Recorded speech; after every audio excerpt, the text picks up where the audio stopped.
नमस्कार दोस्तों, JDS competition में आपका स्वागत है। करंट अफेयर के एक इशू के साथ आपके सामने प्रस्तुत हूं। है तो वो ऐतिहासिक घटनाक्रम, लेकिन वर्तमान में चर्चा में आ गया है। चर्चा में क्यों? क्या महाराणा प्रताप ने हल्दी घाटी का जंग जीता था? इतिहास में बहुत कुछ पढ़ाया गया है, क्या सत्य क्या असत्य, लेकिन जब तक तथ्यों के आधार पर कुछ प्रमाणित न हो जाए कुछ कहा नहीं जा सकता। मैं आपको इस हल्दी घाटी जंग के बारे में पहले बताऊंगा, उसके पश्चात वर्तमान में क्या एविडेंस मिले हैं कि महाराणा प्रताप उसमें विजयी हुए थे या नहीं विजयी हुए थे, वो मैं बताऊंगा। Detail information. पहले तो आप उस हल्दी घाटी के जंग के बारे में जानिए कि क्या था वो युद्ध। पहले आप इंडिया का मैप एक रफली हमने ले लिया है।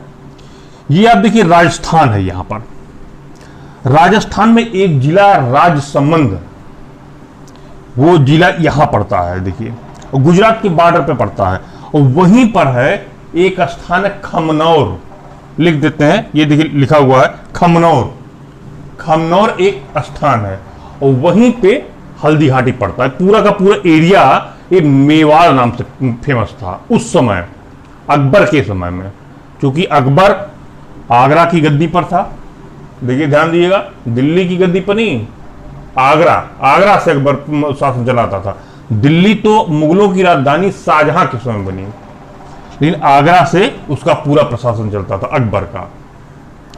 अब ये हल्दी घाटी यही खमनौर और एक अरावली पहाड़ियां हैं उसके बीच में पड़ता था। जंग के बारे में पहले बाद में जाएंगे, पहले अकबर के बारे में पूरा आप जानिए, यहां पर डिटेल्स इंफॉर्मेशन। अकबर जब मुगल भारत में आए तो यहां पे भारत में छोटे छोटे राजवंश थे और कोई भी केंद्रीय सत्ता नहीं थी। अब ये मुगल क्या किए, धीरे धीरे एक एक राजवंश को अपने मुगल में मिलाने की प्रयत्न करने लगे। सारे उत्तर के लगभग सब मिला लिए थे, पूर्व के भी लगभग मिला रहे थे, और दक्षिण के बहुत सुदूर दक्षिण नहीं गए थे, दक्षिण तक पहुंचे, दक्षिण में भी मिला रहे थे, धीरे धीरे मिला रहे थे। अकबर को एक बात आई दिमाग में कि मेवाड़ को हम विजिट करें। और मेवाड़ पर शासन था उस समय महाराणा प्रताप का, जो एकदम देशभक्त थे। वो किसी भी कीमत पर मुगलों का आधिपत्य स्वीकार करने के लिए तैयार नहीं थे। अकबर ने कई बार भेजा, अपने दूत इनवाय को भेजा कि भाई उनसे कह दिया आप आधिपत्य स्वीकार कर लें, आप अपना राजवंश चलाते रहें, कोई परेशानी नहीं, हमको उससे कोई दिक्कत नहीं, आप हमारा आधिपत्य स्वीकार कर ले, एक सेंट्रल गवर्नमेंट के अधीन आप आ जाएं। लेकिन भाई मेवाड़ की मिट्टी उन्हें बाध्य किया कि नहीं, हम बिल्कुल नहीं, मुगलों का आधिपत्य हम नहीं स्वीकार कर सकते, लिहाजा वो स्वीकार नहीं किए। अंतोगत्वा अकबर ने सोचा कि एक बार ये भी सोचा कि जंग न किया जाए महाराणा प्रताप से। वो महाराणा प्रताप के शौर्य गाथा से पूर्णतया परिचित था। अब या तो वो ये भी कह सकते हैं कि अकबर डरता था, या तो ये भी कह सकते थे कि नहीं भाई अकबर उनसे बचना चाहता था। जो भी बात है उनके दिमाग में, अकबर एक प्रकार से नहीं चाहता था कि मेवाड़ को हम जंग करें मेवाड़ के साथ। लेकिन अकबर की एक बाध्यता थी। बाध्यता क्या थी?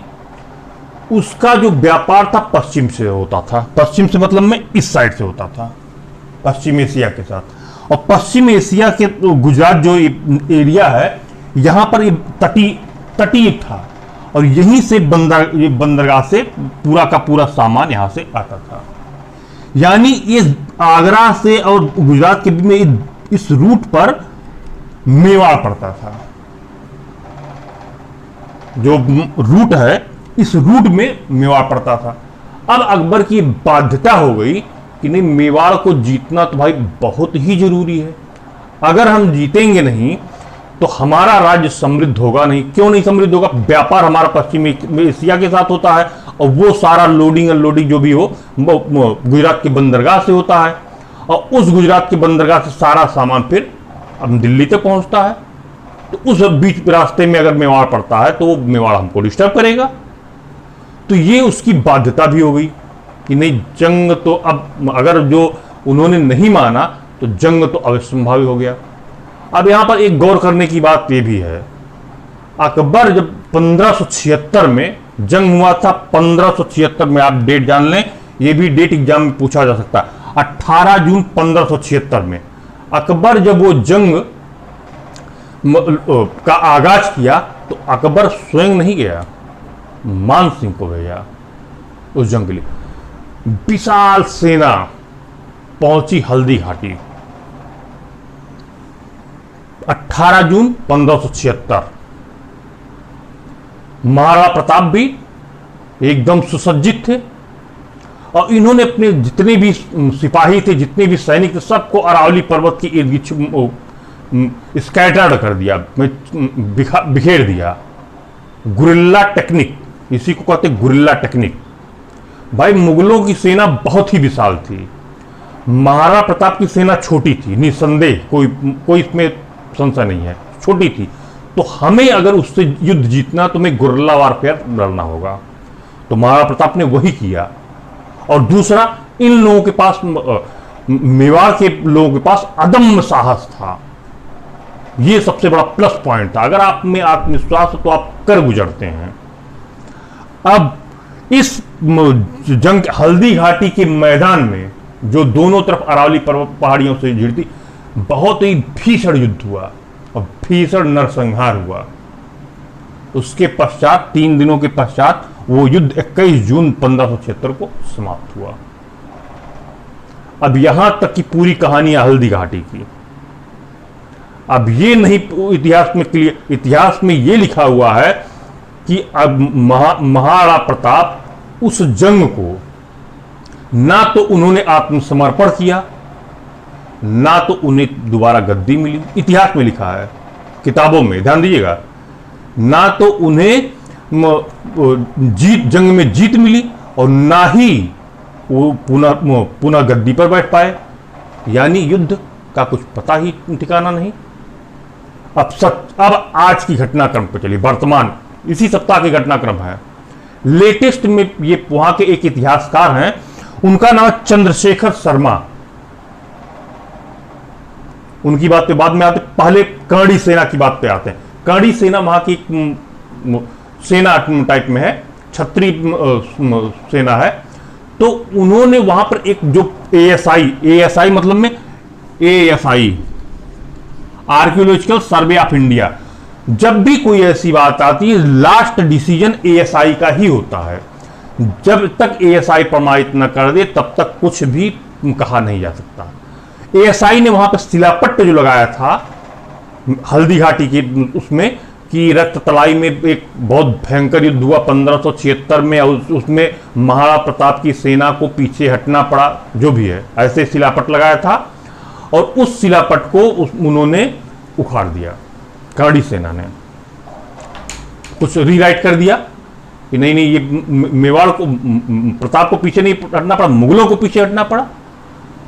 उसी के बाद से एएसआई इतिहासकार चंद्रशेखर शर्मा और वहां पे बीजेपी सांसद कोई दिया कुमारी हैं, उन्होंने मांगी कि नहीं भाई, हल्दी घाटी का जंग तो महाराणा प्रताप ने जीता था, आप क्यों इसमें ये कह रहे हैं कि नहीं जीता ही नहीं था या आत्मसमर्पण नहीं किया था? इससे आपसे क्या मतलब, वो जंग जीता था।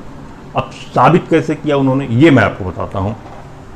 चंद्रशेखर शर्मा ने यह कहा कि यदि महाराणा प्रताप ने वो जंग नहीं जीता होता तो इस मेवाड़ क्षेत्र में वो अपने सिक्के नहीं चला रहे होते। वहां पर 1576 के बाद के सिक्के मिले हैं जो कि स्पष्टतया प्रमाण है कि महाराणा प्रताप का शासन वहां चलता था।